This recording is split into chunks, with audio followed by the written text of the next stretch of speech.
April 17th, 1943. North Atlantic.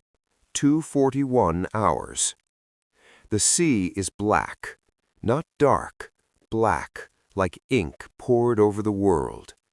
Wind slices across the conning tower, sharp enough to sting exposed skin. Salt spray freezes the moment it touches metal, turning handrails slick and treacherous. Below the surface, the ocean is quiet again. Too quiet. Kapitänleutnant Hans Keller lowers his binoculars slowly. The merchant ship ahead drifts, wounded but not yet dead. One engine gone, listing slightly to starboard, smoke bleeding from a torn funnel like a dying breath. She should have sunk already. Keller doesn't like that. "Range?" he asks, voice low, measured. 400 meters. Closing, comes the reply. The U-boat, U-517, glides alongside the crippled vessel like a shark circling prey it hasn't decided to finish. Deck guns could end it, a torpedo certainly would, but Keller has ordered neither. Instead, he orders something rarer. "Prepare a boarding party." A pause. A glance exchanged between crewmen. Boarding actions are dangerous, unnecessary, almost old-fashioned. This war is supposed to be steel and shadows, explosions heard through hulls, not boots on enemy decks. But Keller wants to see this ship with his own eyes. Moments later, the boarding party climbs aboard the merchantman, boots thudding against foreign steel. Keller follows, stepping onto the deck of the enemy ship as if crossing into another world. The smell hits first. Oil, wet rope, burnt paint, and something else. Food. Not ration crumbs, not desperation. Bulk. Crates are stacked everywhere, lashings snapped during the attack, tarps half torn away, revealing stenciled markings in neat English block letters. Not panicked scrawl, not rushed handwriting. Professional, calm, repetitive. Too repetitive. Keller pauses near the midship cargo hold. A dead sailor lies nearby, covered with a blanket. No blood. Probably drowned when the engine room flooded. Keller doesn't look long. He's seen enough death to recognize it without ceremony. What he hasn't seen, not like this, is what waits below deck. A British merchant officer, captured and shaken but alive, is brought forward. His hands tremble as he passes over a clipboard. The cargo manifest. Keller takes it without comment. Paper shouldn't feel heavy. This one does. He steps under a flickering lamp, shielding the pages from the wind, and begins to read. Fuel drums, thousands of them. Ammunition, not small arms, artillery shells, stacked by the ton. Crated trucks, spare engines, tires, medical supplies, entire field hospitals in boxes. And food, so much food. Canned meat, flour, coffee, chocolate, enough calories to feed an army that isn't starving, an army that expects to be moving. Keller turns the page, then another. The numbers don't stop. This isn't a special shipment. It isn't urgent. It's routine, logged calmly, bureaucratically, as if replacing a sunken ship like this would be inconvenient, but expected. A wave slaps the hull. The lamp flickers again. Keller lowers the manifest. For the first time since the war began, a thought enters his mind that feels foreign, dangerous. This ship doesn't matter. Not because it isn't valuable, but because it's one of many. Too many. Behind him, the Atlantic stretches endlessly westward, black and cold and vast. Somewhere beyond it, ports are loading more ships, and more, and more. Keller realizes something then, standing on the deck of a dying merchant ship that should have been a victory. He is not fighting supply lines anymore. He is fighting a system, and systems don't bleed. Below deck, something metallic groans as the ship settles deeper into the water. Keller folds the manifest carefully, slowly, as if the paper might crack if rushed. He hasn't ordered the ship sunk yet. For the first time in his career, he isn't thinking like a hunter. He's thinking like a man staring at a tide and understanding far too late that no number of torpedoes can stop the ocean from coming in. Keller doesn't leave the merchant ship immediately. He should. Every minute spent on the surface is a risk. Allied aircraft, escort destroyers, the sudden white scar of a searchlight cutting through the dark. Doctrine says, finish the kill and disappear. Instead, he stays. Below deck, boots echo through narrow corridors as the boarding party moves deeper into the hall. The ship creaks and complains, meadow flexing as water claims more space. Somewhere aft, a bulkhead groans like an animal in pain. Keller follows the sound of voices into the cargo hold. Crates stretch into the darkness, stacked with mechanical precision. Forklift marks scar the deck plates. Everything here was loaded quickly, efficiently, and with the expectation that it would arrive on time. He kneels beside one crate and runs a gloved finger across the stencil. U.S. Army Quartermaster Corps. Not British. American. That, too, lands heavier than it should. Germany has been fighting Britain for years. Britain is familiar. Britain is tired. Britain bleeds.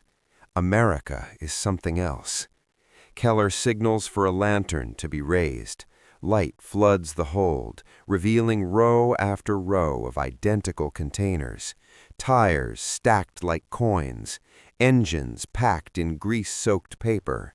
Boxes marked not for replacement, but surplus. Surplus, a word that doesn't exist in the Kriegsmarine's vocabulary anymore. A junior officer clears his throat. Herr Kapitän, there's more. They move deeper. Another manifest, another clipboard, another set of numbers. Routes are listed calmly. New York, Norfolk, Baltimore, Halifax, then east, Liverpool, Glasgow, Oran. Some headed south, some to North Africa, some to places Keller has never seen. This ship isn't feeding a single front, it's feeding all of them. Keller straightens slowly. For years he has been told, trained, convinced that this war can still be won at sea, that starving Britain will force negotiations, that the Americans lack endurance, that their public will tire, that numbers on paper don't matter as much as will. But here, in the belly of a dying ship, numbers are all that matter, because these numbers don't scream when they're hit, they don't panic, they don't write letters home, they just replace themselves. A sailor's voice echoes from above deck. Herr Kapitän, the pumps have failed. She won't stay afloat much longer. Keller nods, distracted. He is staring at a crate of boots. Boots! Thousands of them, each one stamped with size, manufacturer, and destination, each one meant for a man who hasn't even arrived in Europe yet, a man who hasn't fought, hasn't bled, hasn't died. Yet. Keller realizes then that the Allies are not rushing. They are preparing, methodically, patiently, with the confidence of people who know time is on their side. This ship was never meant to be exceptional. It was meant to be replaceable. That is the difference. Above deck, the sea growls again. The Atlantic doesn't care about ideology or courage or sacrifice. It only rewards scale, endurance, redundancy. Keller folds the second manifest and tucks it inside his coat. He orders the boarding party back to the boat. No speeches, no commentary. As he steps off the merchant ship and back onto the narrow steel of U-517, he looks once more at the vessel he crippled, not with pride, but with something close to dread. He has done everything right tonight, and it still isn't enough. Below the surface, engines rumble as U-517 slips away into darkness. Behind them, the merchant ship finally gives up and sinks quietly, taking thousands of tons of cargo with it. A victory on paper. Keller stands alone in the conning tower as the hatch closes overhead. Seawater drips from his coat. The air grows stale, familiar, but something inside him has shifted. If this is what one ship carries, how many more are already on the way? And how many torpedoes does Germany not have? U-517 runs silent at periscope depth. No lights, no unnecessary movement, just the soft whine of electric motors and the occasional creak of pressure against the hull. The crew moves with practiced economy, but something is different tonight. They can feel it. Keller stands near the plotting table, hands clasped behind his back, eyes unfocused. The Atlantic rolls above them, indifferent. He should be reviewing patrol sectors, calculating interception zones, planning the next strike.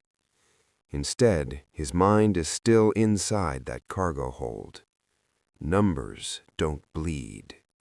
The phrase returns again and again, uninvited. A navigator clears his throat. Herr Kapitän, radio traffic picked up before we dived. Allied convoy rerouted north, estimated 20 to 30 merchantmen. 20 to 30. Not a target, a category. Keller nods slowly. Acknowledged. No one speaks for a moment. Finally, the executive officer, Oberleutnant Surse Fischer, leans closer. He keeps his voice low, respectful, but there is curiosity there, concern. That ship we boarded, it was unusually well supplied. Keller doesn't correct him. No, Keller replies quietly. It was typical. Fischer blinks. Typical, sir. Yes. Keller turns now, meeting his officer's eyes. That is what should worry you. The younger man hesitates, then nods. He understands enough not to ask more, not yet. The boat continues forward, sliding beneath the convoy lanes they once hunted with confidence. Months ago, this patrol route felt alive with opportunity. Ships were fewer, escorts were slower, the sea belonged to the hunter. Now, hydrophone reports arrive constantly, screws everywhere, fast ones, slow ones, too many to count. The ocean is crowded. Keller retreats to his tiny cabin and closes the door. The sound of the boat fades to a dull murmur. He removes the manifests from his coat and spreads them carefully on the small table. He reads them again and again. He doesn't look for hope. He looks for limits. There should be a bottleneck, a strain point, something that breaks if pushed hard enough. Rail capacity, port congestion, fuel shortages, labor fatigue. But the manifests don't show desperation. They show planning. Multiple ports, overlapping schedules, redundant routes. If one ship fails, another arrives days later. If 10 fail, 20 more are already en route. This is not logistics as support. This is logistics as a weapon. Keller closes his eyes.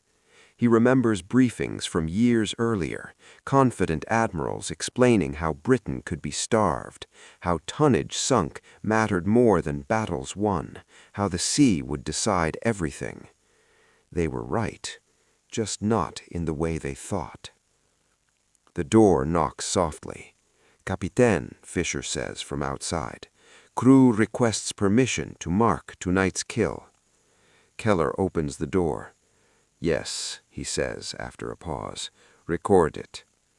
Another ship sunk, another mark added, another statistic sent back to headquarters, where someone will add it to a chart and draw a reassuring arrow downward.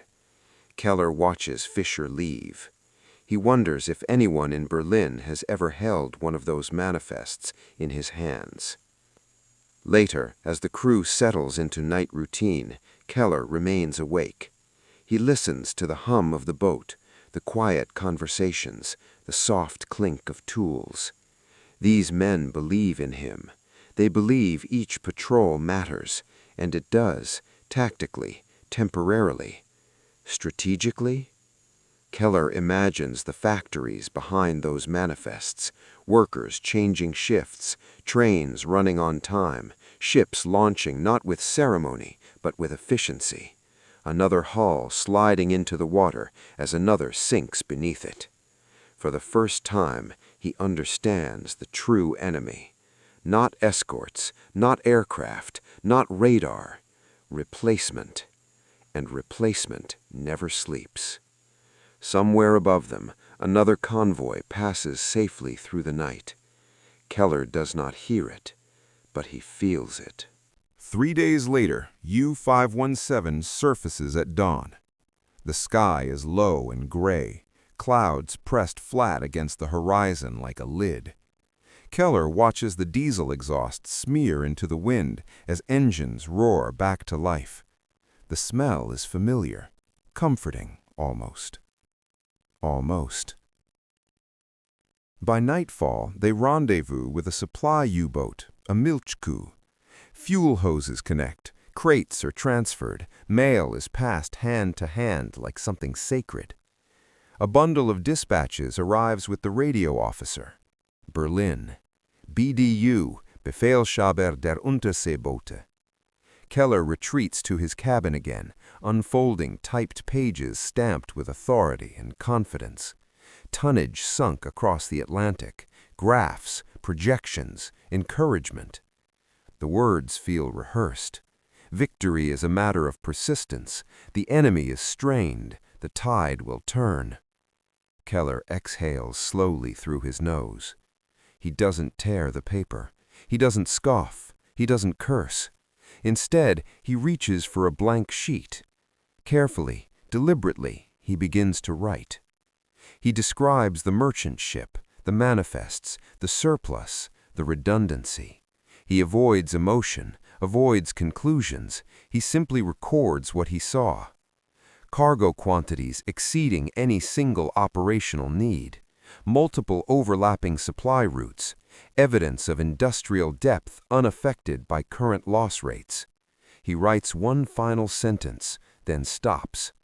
Sinkings at current levels cannot offset Allied production. It is not defiance. It is arithmetic. When he finishes, Keller rereads the letter twice. He knows how it will be received, or rather how it will not. He seals it anyway. The radio officer hesitates when Keller hands it over. Priority, Herr Kapitän? Yes. The message leaves the boat in short, clipped bursts of Morse code, vanishing into the Atlantic air like a confession whispered into a storm. Keller returns topside. The crew is relaxed tonight. They've refueled. They've survived another patrol. Someone hums quietly while checking a valve. A young sailor laughs at a joke Keller doesn't hear. These men still live in the world of immediate threats. Depth charges, escorts, aircraft. They don't yet live in the world Keller now occupies. A world where the war is already decided, just not yet ended. The radio crackles hours later. Acknowledgement received. No comment. No questions. No adjustments. Keller stares at the receiver for a long moment, then looks away. He understands then. Berlin does not want this war explained. It wants it believed. And belief is quieter than truth. The patrol continues. Another convoy is sighted 2 nights later. Keller maneuvers expertly, slipping between escorts, lining up a shot. 2 torpedoes fired, 1 hit. A tanker erupts into flame, turning night into orange daylight. The crew cheers. Keller does not. He watches the burning ship through the periscope, already estimating how many more like it are loading at docks across the ocean, how many are already halfway here, how many will arrive anyway.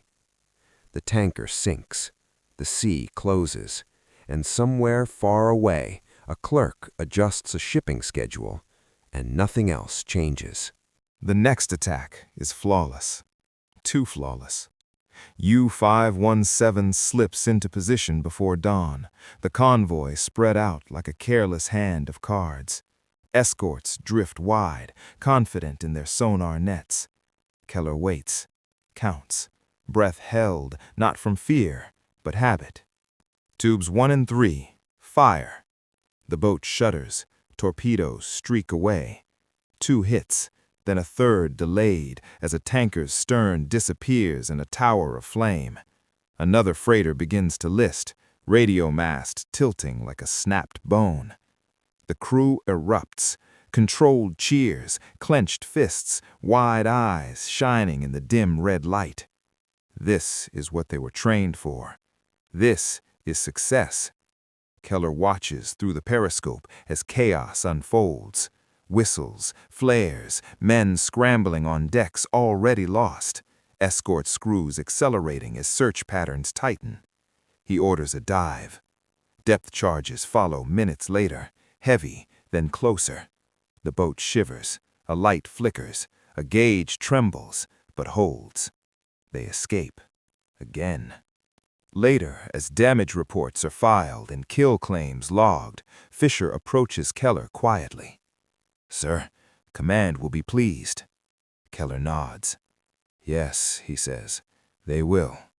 But inside, the numbers have already done their work.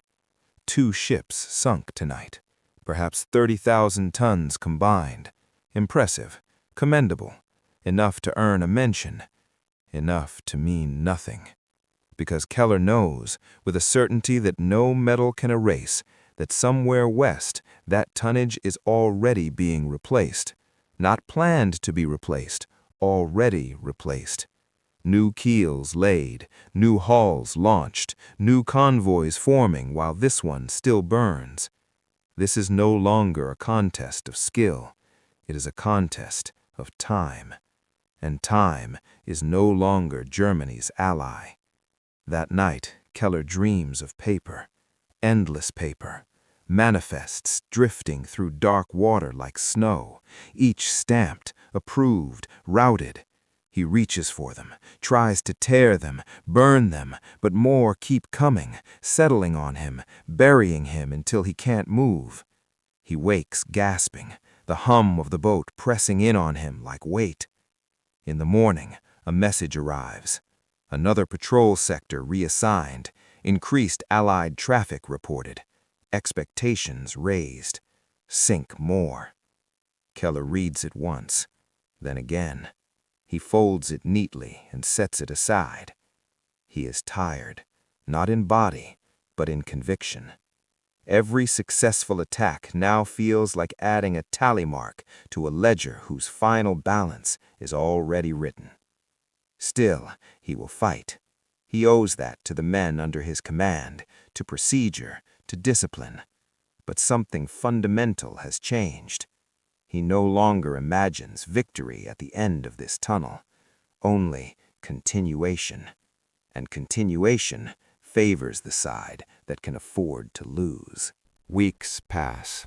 The Atlantic changes moods, gray to steel, steel to violent blue, but the pattern remains the same. Convoys grow larger, escorts more confident, aircraft appear where none should be, their engines a distant mocking buzz over the waves. U-517 survives by skill and caution. Keller avoids reckless shots now. He stalks, he calculates, he chooses targets carefully, not because they matter, but because survival still does. Each time they surface at night, the horizon feels closer, more crowded, as if the ocean itself is shrinking. One evening, Keller stands on the bridge while the crew scans the darkness. A young sailor, barely 20, breaks the silence. "Herr Capitan, do you think we are winning?" The question is quiet, almost embarrassed. Keller does not answer immediately. He could lie. Many do. It would be easy, comforting. Instead, he looks out over the water, listening to the wind drag across steel. "I think," he says slowly, "we are still fighting very well." The sailor nods, satisfied enough, and returns to his post. Keller remains where he is. He thinks of something an old instructor once told him, long before the war, back when victory still felt abstract. Wars are decided long before the shooting stops. Most men just don't realize when the decision is made. Keller realizes he crossed that line on the deck of a dying merchant ship. Everything since has been motion, habit, momentum. One night, U-517 narrowly escapes an air attack. Flares turn the sea white. Depth charges follow closer than ever. The hull groans, rivets weep. For a moment, Keller believes this might be the end. It isn't. They survive again. But the crew is shaken now, tired, thin smiles replacing confidence. Keller looks at them and understands something else. Even if Germany were to surrender tomorrow, these men would still remember the nights they lived underwater, the sounds, the waiting, the knowledge that survival depended on enemies making mistakes. And now, the enemy is making fewer of those. A final message arrives days later. Orders to return to base. Keller reads it twice, then closes his eyes. Home, France. Concrete pens, officers' messes, briefings filled with optimism. He knows what awaits him there. Charts showing success, praise for tonnage sunk, no room for arithmetic. As U-517 turns east, Keller allows himself one last look westward, toward the unseen factories, the docks, the cranes swinging endlessly over calm harbors. The war is still raging, but its outcome no longer feels uncertain, only delayed. The coast of France appears at dawn. A thin gray line at first, then sharper. Concrete, steel, and geometry carved into the shoreline. The U-boat pens loom like fortresses, their massive roofs scarred by past bomb strikes that failed to penetrate. To the men of U-517, they look like safety. To Keller, they look like denial made solid. As the boat eases into harbor, officers gather on the pier, clipboards ready, cameras out. A small band plays something patriotic, slightly off-key in the cold air. Lines are thrown, engines cut. "Welcome home," someone calls. Hands clap Keller on the shoulder. Congratulations are offered. Tonnage totals are spoken aloud, repeated with satisfaction, as if saying the numbers often enough will give them new meaning. "Excellent work, Kapitan Leutnant," a staff officer says. "Your patrol was highly successful." Keller nods, smiles when expected. Inside the briefing room, maps cover the walls. Red pins mark Allied losses. Arrows sweep confidently across the Atlantic, implying pressure, momentum, inevitability. An admiral speaks at length about resolve, about endurance, about the enemy nearing exhaustion. Keller listens politely. When it is his turn, he stands. He describes the patrol, the engagements, the sinkings, all by the book. Then he mentions the boarding, the manifests, the scale. The room grows quieter, not tense, just uninterested. A senior officer clears his throat. Yes, American production is well known, but numbers alone do not decide wars. Keller meets his gaze. No, he says calmly, but replacement does. A pause. The Admiral smiles thinly. "Thank you, Kapitänleutnant. That will be all." Dismissed. Later, alone in his quarters, Keller removes his cap and sets it carefully on the table. The room smells of concrete dust and oil, familiar, grounding. He feels no anger, only distance. He realizes then that he has crossed another line, not between hope and despair, but between belief and knowledge. Knowledge is isolating.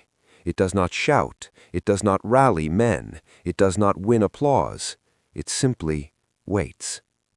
Outside, another U-boat prepares to depart. Engines rumble, crews laugh loudly, bravely. Somewhere a commander promises his men that this patrol will make the difference. Keller does not go to watch. He sits instead, staring at a folded cargo manifest he kept, unofficial, unauthorized, its edges worn from handling. Fuel, food, vehicles. The quiet handwriting of a system too large to fight with courage alone. Far out in the Atlantic, new convoys are already forming. And Keller knows, with the calm certainty of a man who has seen behind the curtain, that the war will not end when Germany loses the will to fight. It will end when it runs out of things to replace. And that day is not coming for the other side. Keller's next patrol order comes 2 weeks later. Different boat, same ocean. He reads the assignment without emotion, signs where required, shakes the right hands, accepts the quiet congratulations that come with a man still considered effective. At night, he walks along the pens alone. Bomb craters pockmark the concrete like shallow graves. Somewhere overhead, Allied aircraft pass unseen, their engines a distant hum that no longer triggers alarms. Everyone has grown used to that sound. So have the sailors. That is what troubles him most. Habit has replaced fear. Routine has replaced urgency. The war continues not because it is being won, but because it has momentum. On the eve of departure, Keller watches a new crew board their boat. Fresh faces, clean uniforms, eyes still bright with belief. He recognizes himself in them. Not from last year, from 4 years ago. He does not warn them. Warnings require language that institutions do not speak. He simply wishes them luck and steps away. Later, alone in his cabin, Keller writes one last note, not to command, not to Berlin, but to himself. A single line, folded and placed inside his logbook. Wars are not ended by courage alone. They are ended by systems that break. He closes the book. Out at sea once more, Keller performs his duty with the same precision as always. He attacks when opportunity presents itself. He evades when danger grows too close. He brings his men home. But the fire that once drove him, the belief that each success mattered, is gone. In its place is something colder, clarity. By 1944, the Atlantic is no longer contested. It is controlled. Allied air cover stretches far beyond the coasts. Escorts are relentless. Losses mount on the German side, faster now, harder to replace. Keller survives longer than most. Experience buys time, nothing more. Years later, long after the shooting stops, long after the uniforms are folded away, Keller will stand in a civilian port and watch cargo ships unload. He will recognize the cranes, the containers, the quiet efficiency. And he will remember a night in 1943, standing on the deck of a dying merchant ship, holding a manifest that weighed more than any torpedo. That was the moment. Not when Germany surrendered, not when Berlin fell, but when he understood that the war had already been decided, not by bravery, not by ideology, but by a supply system so deep that even victory could be absorbed without changing its rhythm. The Atlantic rolls on. Ships come and go, and history moves forward, carried not by heroes alone, but by the silent mathematics of replacement.